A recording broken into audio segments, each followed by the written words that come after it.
Anthony Petit, je suis agriculteur sur le département du Cher, en région centre, sur une exploitation en polyculture élevage, installée avec mes parents depuis 4 ans. On fait de la culture céréalière, on a un élevage bovin allaitant et une diversification de lentilles en vente directe avec transformation.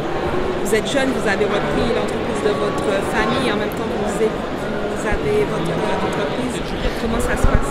Eh ben, en fait, il faut y consacrer du temps. Et à peu près entre 70 et 80 heures par semaine. Bon, après, on vit de notre passion, mais la passion ne nous fait pas tout le temps vivre non plus. Donc en fait, il faut arriver à gérer entre le travail et notre loisir et nos rémunérations par le fait, quoi. Comment vous gérez ça justement? On le gère parce qu'on est jeune. Et que, comme je vous disais, on a la passion, sauf qu'au bout d'un moment, ça ne pourra pas durer. Arrivé à un certain âge, on se donne, on va dire, 5 à 10 ans pour s'installer. Sauf qu'aujourd'hui, arrivé à 10 ans, en fait, on retrouve les mêmes contraintes qu'un jeune quand il s'installe dans ses premières années, parce qu'on a une baisse de nos primes PAC, on a une baisse de nos rémunérations, des coûts de production qui flambent. C'est pour ça qu'il y a d'autres personnes qui... la vocation de l'agriculture est en train de disparaître, quoi.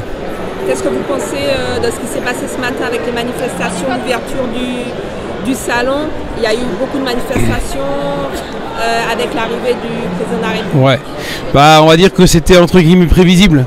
On est sur un mouvement de tension qui a déjà quelques mois derrière lui, et avec les dernières semaines qui se sont intensifiées grandement partout en France. Avec des réponses floues ou des mesurettes entre guillemets, les agriculteurs sont forcément en colère. On attend des mesures plus que concrètes, on veut du résultat, et si on le fait, c'est pas parce qu'on a envie de foutre le salon en l'air. Le but, c'est que nous on puisse vivre et que que la France reste la France. Quelles sont les mesures que vous attendez du gouvernement? On attend des mesures surtout d'un point de vue du revenu des agriculteurs. En fait, on a des revenus qui stagnent, qui sont trop faibles. On a certaines catégories d'agriculteurs qui se tirent à peu près 500 € par mois. Enfin, on n'est plus du tout en corrélation avec ce qu'un foyer dépense dans un mois. Le problème du revenu est vraiment le plus gros point sur lequel le gouvernement doit travailler, mais le gouvernement doit aussi travailler sur la trésorerie des agriculteurs qui sont de plus en plus impactés, parce qu'on a des coûts de production qui augmentent et derrière obligatoirement on a des fonds de roulement qui sont de plus en plus importants, et ça demande une stratégie très compliquée, mais il va falloir que le gouvernement y mette du sien, quoi. Vous avez des produits de qualité, c'est vrai qu'en France on a des produits de qualité, c'est l'art culinaire français et se vend à l'international. Tout à fait. Et c'est vrai que manger bio, manger sain, c'est important. Et pour garder justement cette qualité, qu'est-ce que vous souhaitez à l'avenir? L'agriculture française est la plus vertueuse du monde.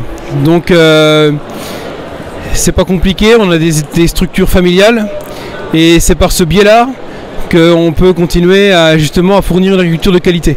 Il faut conserver nos fermes familiales, il faut conserver nos petites structures, il faut conserver nos modèles de polyculture élevage avec des niveaux de cheptel de taille familiale. Et c'est comme ça qu'on arrivera à conserver la qualité de notre agriculture, en fait. Un dernier mot.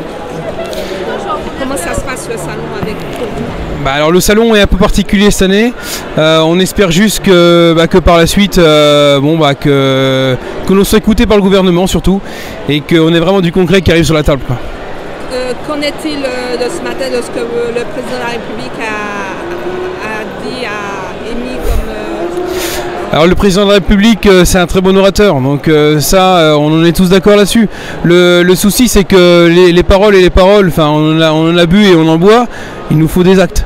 Il nous dit des choses qui sont certainement intéressantes, sauf que on attend de voir sur le terrain si ça va se faire, mais on ne veut pas attendre 3 semaines. Enfin, c'est tout de suite, à la fin du salon, il nous faut quelque chose de concret, et on espère avoir quelque chose, avoir une trame, avoir quelque chose sur lequel on va pouvoir travailler et avancer, quoi.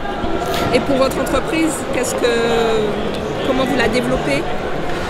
Alors l'entreprise, le GAEC Petit Parents et Fils à Cornus dans le Cher. Donc c'est pareil, hein, c'est de l'élevage et puis de la céréale en plus. Et il y a du développement en plus à faire derrière. Donc on est jeune, donc on a plein de projets, mais pour que les projets aboutissent, eh bien il faut qu'on vive de notre travail. Merci.